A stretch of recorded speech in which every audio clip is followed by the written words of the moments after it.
National president आदरणीय नड्डा जी, कोत्तगुड़म में आपको तहे दिल से स्वागत करता हूँ। सबको नमस्कार।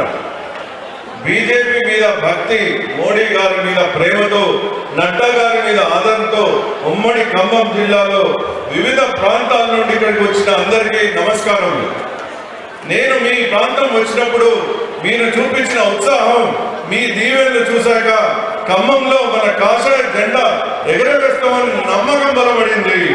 నేను ఈ గడ్డ బిడ్డను, ఊరు ములగపల్లి మండలం తిమ్మంపేట, మాది రైతు కుటుంబం। మా ఊరి నుంచి కూడా ఇక్కడ అనేక మంది ప్రజలు ఉన్నారు। మిత్రులారా, కారు పని అయిపోయింది, హస్తం మనకి చేయి ఇచ్చింది। మన నియోజకవర్గంలో ఒక మంచి ఆసుపత్రి లేదు, ఒక మంచి విద్యా సంస్థ లేదు, ఒక ఉపాధి అవకాశం కల్పించే ఏర్పాటు లేదు। బిఎన్డి కోటాలో వచ్చిన నా లోకల్ నమ్మకండి, నేను పక్కా లోకల్। ఇక్కడ పుట్టి పెరిగి చదివి పెరిగినట్ట సమస్యలు తెలుసు, మన బాధలు బయట తెలుస్తుందా, మనకు తెలుస్తుందా? ఖమ్మం అభివృద్ధికి మోడీ గారి నేతృత్వంలో బీజేపీ గారి ప్రభుత్వమే రాష్ట్ర ప్రభుత్వం కన్నా ఎక్కువ చేసింది। నరేంద్ర మోడీ గారి నాయకత్వం ఎప్పుడు కూడా ప్రపంచంలో ఒక గొప్ప లీడర్ కింద ఉన్నప్పుడు భారతదేశాన్ని గొప్ప చరిత్ర తీసుకెళ్తుంది నరేంద్ర మోడీ గారి। కేంద్ర ప్రభుత్వం ఖమ్మం మీద ప్రత్యేక శ్రద్ధ చూపుతుంది।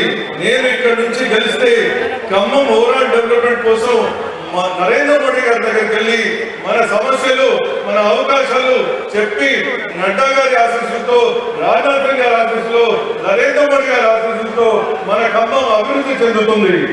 మీరు చూస్తున్నారా, యథా రాజా తథా ప్రజా కాంగ్రెస్ వ్యవహారం। ఢిల్లీలో తల్లి కొడుకు కూతురు పార్టీ వెళ్తుంటే ఖమ్మంలో కూడా కాంగ్రెస్ కుటుంబాలు కమ్ముకుంటున్నాయి। కాంగ్రెస్ ఓటు నోటు బాధ్యది, డబ్బు పెట్టి ఎవరినైనా గెలిపిస్తారట, ఎవరికైనా ఎంతిస్తారట, తస్మాత్ జాగ్రత్త।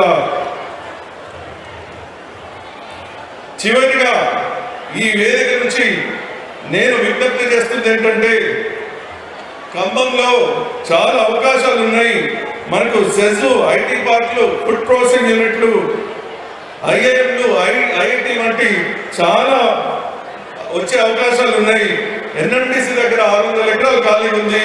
మనకి నరేంద్ర మోడీ గారి ఆశీస్సులు ఉండి, శ్రీ నడ్డా గారి ఆశీస్సులు ఉండి, మన ఇతర నాయకుల ఆశీస్సులు ఉంటే తప్పకుండా ఈసారి ఖమ్మం కమలం, ఈసారి మీ దీవెనతో ఖమ్మంలో కమలం వికసిస్తుంది।